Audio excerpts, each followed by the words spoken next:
来乡亲啊，伫要过年咯，高雄做赢的自由黄昏市啊，最近一个开市，人就考，婆婆妈妈拢来抢买着年菜，不管是卤猪脚、油饭、海产羹，或者是红肉，生意拢强滚。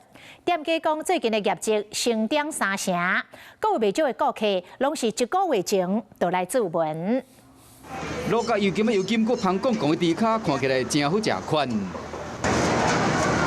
还无猪皮、大肠、豆干等等的食材，同款的卤甲真入味，真侪乡亲专工来买。红肉啊，一鸡啊，鸡啊，拢家准备啊。鸡买的。嘿，猪脚嘛有啊。年要到啊，真侪乡亲开始款年菜嘛，互高雄做赢。这间传统菜市仔内卤味店呢，生意有够好，其中又搁以东坡肉甲猪脚上抢市。多久以前就有人开始？一个月那边吧。1个月以前。1个半月之前。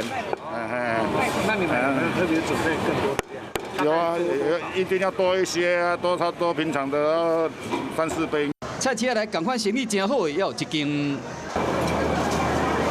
有肉丝、木耳等等丰富食材，软 Q 油饭同款是热门的年菜品项，嘛有这间店最近的业绩差不多加3成，用人参造型底油饭生意更较好。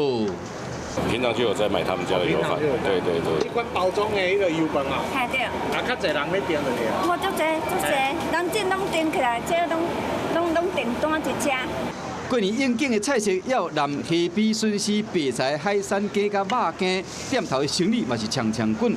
年要到，和这个菜市仔内拢是穿年菜的人，充满年节气氛。 Hello， 我是郑雅芳。想要抢先掌握最及时的新闻资讯吗？赶快订阅、按赞、开启小铃铛，锁定华视新闻 YouTube 频道。